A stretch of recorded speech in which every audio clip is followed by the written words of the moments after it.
today being the 8th of May is the World Red Cross and Red Crescent Day, a day that talks about those who try to ensure there's peace in the community and humanitarianism.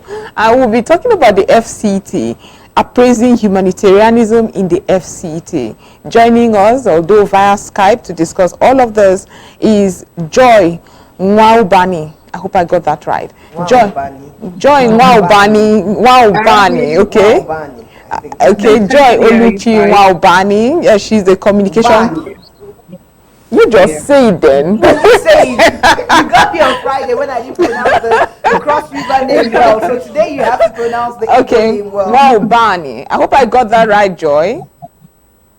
Yes, you did. Yes, Thank you very much. Unlike Ufunanya, that will not give me a break. Okay, so she's the communication coordinator, FCT Red Cross. So good to have you join us. Yeah, good to be here. Thank you very much. Good morning, Joy. Good morning. Great. So we're celebrating, the World Red Cross, Red Crescent, and I even heard they have another logo, the Red Crystal Day. But the focus and the theme this year focuses on people like you, which is a time to celebrate the spirit of humanitarianism. Now you got me there. Humanitarianism. And recognize the individuals who make a difference in their communities. And it's people like you. So, and I know I went through your page. You started this event on Friday. You had a prayer. You had something at the mosque on Friday. You had a church rally on Sunday, which was yesterday. And you're wrapping it up. You're winding it up with the gala this afternoon. Good. So I'm happy that, we're focusing on people like you. But just give us a brief, why this theme? What does it mean to people like us and also volunteers like you? Okay, so over the years, we are on the other side giving back to society at all times, celebrating the people, being active in service to humanity and all of that. But this year, the theme is from the heart and focus on the volunteers to celebrate and actually appreciate the volunteers out there. To know that, yes, we recognize all the things that they do and the contribution they make for humanity. That's why we're having the award. And not doing like maybe a street or something like that. We're not doing celebrating, but very intentional this year to actually celebrate the volunteers out there.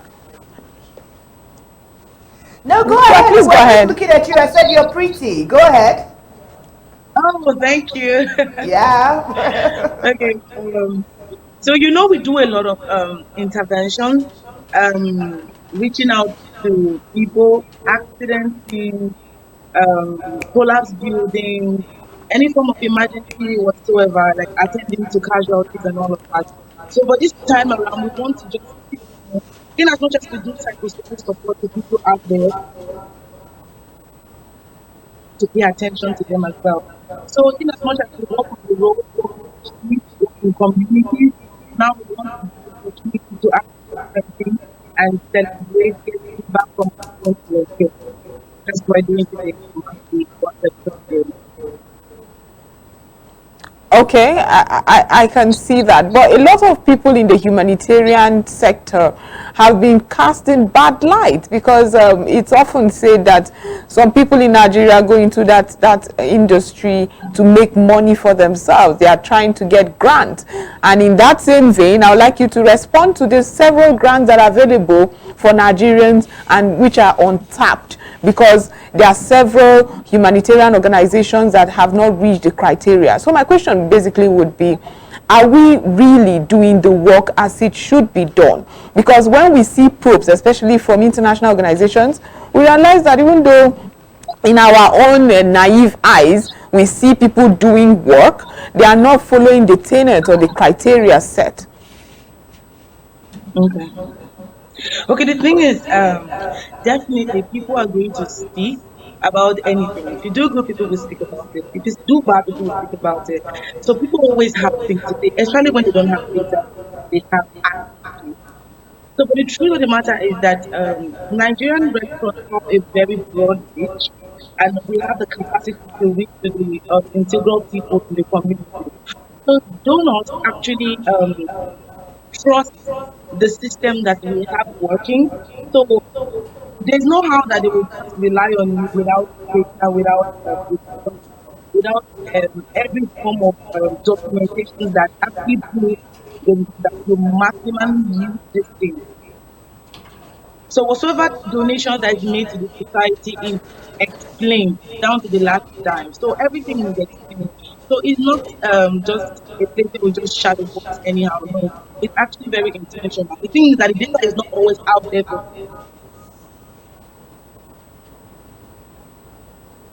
Okay, we have a glitch, but we'll hope that Oluchi will be able everyone to. to join. Okay. Perfect, awesome. Go ahead there.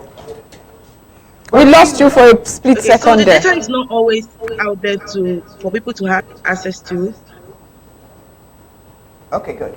Now, FCT majorly has, let's see, accident disasters and then flood disasters. Those are the major disasters that we've seen in the FCT.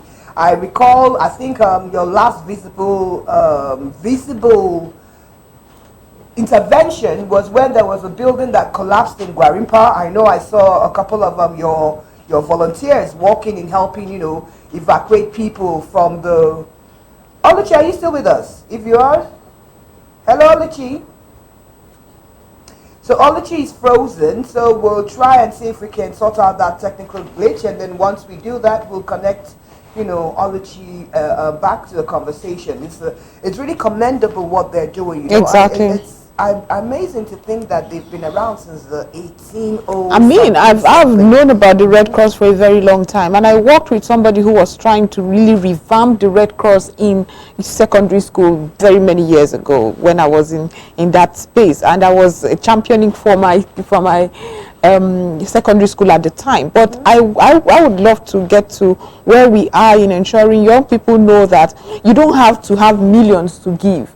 You can give with your heart, with your, with you, yes, you can give with your time. You can just show empathy, and that was what we were teaching at the time. It's something I would like them to revamp. But I love the fact that there is a humanitarian award that's coming up, because you need to encourage people who are indeed doing the work. Because they also put themselves. That's why I said I love this year's team. That this year's team is actually focusing on the volunteers themselves. Exactly. Yes. Okay, we have been told that Oluchi is back. Oluchi, are you with us, Joy? Yes. Okay, good. Yeah, so I was saying that the last time I now? saw a major incident where you got involved in was at the story building that fell down in Guarimpa. I could see a lot of your volunteers too also working there. And I said earlier on that the major disasters that we usually see in Abuja has to do with either accidents or flood. But the good question will be to ask, what you don't seem to hear us? Are you hearing us? No. Oluchi, can you hear us? If you can hear us, just nod your head. No, it's then we seem to be having a lot of tech. Can you hear us? Okay, we have Oluchi. Can you hear us? If you can, just nod your head. That's the proper way of saying you can hear us. No, she's not nodding her head. So please, the producer established that reconnection, and then let's see if we can get it clearer. So Oluchi can tell us, because the question will be, what is the Red Cross, Red Crescent Society doing in the FCTE to mitigate and help? So you can hear us now. Awesome. So I was saying, I don't know where you stopped, so I'll just repeat it again. Yes, I can hear you. Awesome, good. So I was saying that, the last time I saw you guys being very visible was when we had the collapsed building in Guarimpa. A lot of your volunteers were there. And most times some of the interventions needed in the FCT are during interventions during flooding or interventions during motor accidents. However, you're in a better place to tell us. So what exactly or how is the Red Cross, Red Crescent contributing in ensuring, emergency and disaster mitigations in the FCT? Okay, so you mentioned flooding, so I'll just go straight to what we've been doing so far. So the thing is that it's not out there like in the streets exactly what we've been doing, but then it's on our social media handle.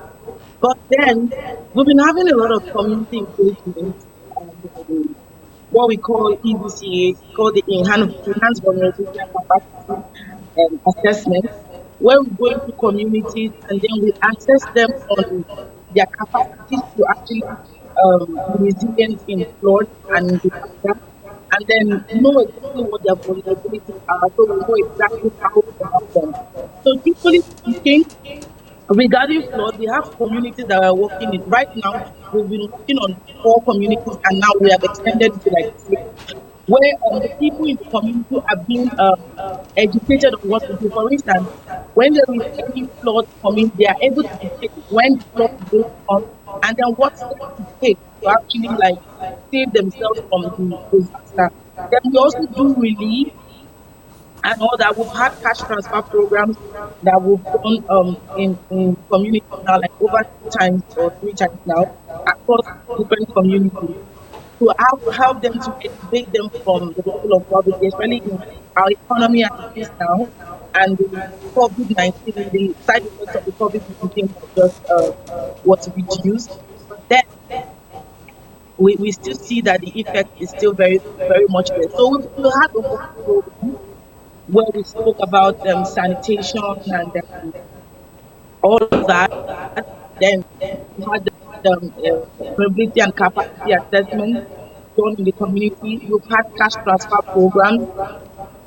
Yes, even the last one was in December. So we've had a lot of COVID-19 interventions and cash distributions, community engagement, help them to actually identify the capacity that they have within that community, train them, we're giving them capacity, we train them on first aid, train them on disaster response. We've done quite a number of things for the community people, especially the people who have direct impact with things. So they know what to do. For instance, if you're living on a low land area, what you need to do when you see the flood is coming.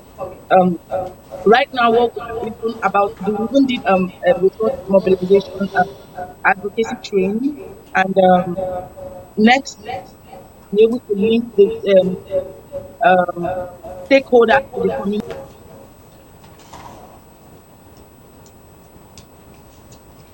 There's still another breach there, or glitch rather. Great. Okay, I think she's There's back an up. okay.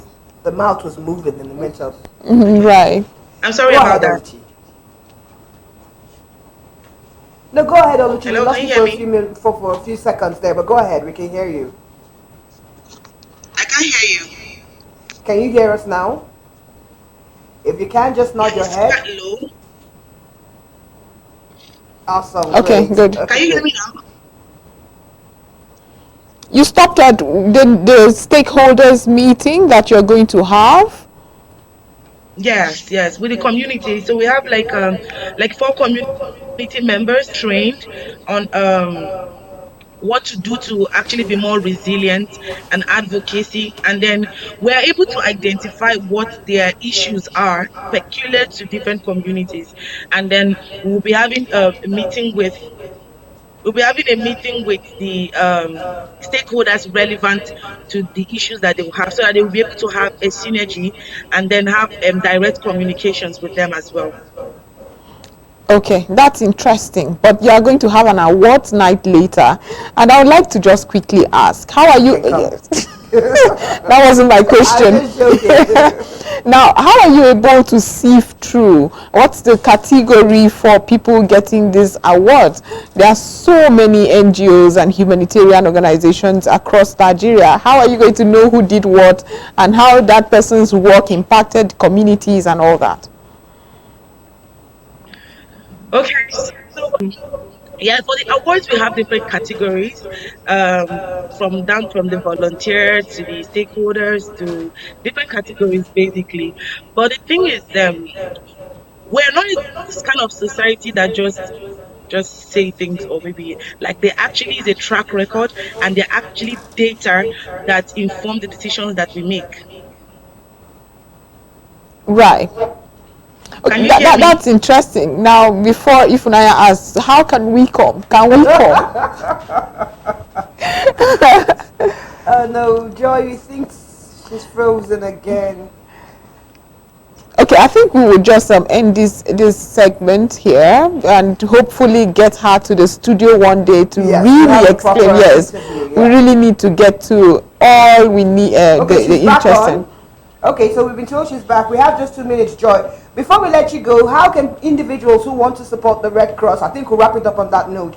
If people want to make contributions for time and be a volunteer like you, if people want to make contributions of commodities or whatever it is, you hand out to people in distress from disaster areas, how can people get involved with the Red Cross Society? Oh yes, online. You can actually volunteer. We're very open to volunteers. We have over 3,000 volunteers in the FCT, active volunteers. So yes, we're very open to them. You can check us online, join in, register yourself, and then visit our office to finalize your registration. So we have our office is at Wuse Zone 1, DBM Plaza. So anyone can come in there and then volunteer, get yourself registered to be a volunteer, and we're good to go. Thank you, Joy Oluchi Waubani. Aha, she got it. Thank you so Thank much. you so much, Joy. So I noticed I have I hope you have a an namesake awesome there. event. You deserve it. I mean, it takes a lot for people to leave their time, and then I love one word Joy said. You don't have to have a lot of money to give back to society. So I hope all the volunteers in the Red Cross and the Red Crescent have an amazing celebration. And thanks once more for being our guest on Asol Morning. Thank you so much, Ifnaya. Thank you so much, Joy, my namesake. Have a pleasant day. Thank you.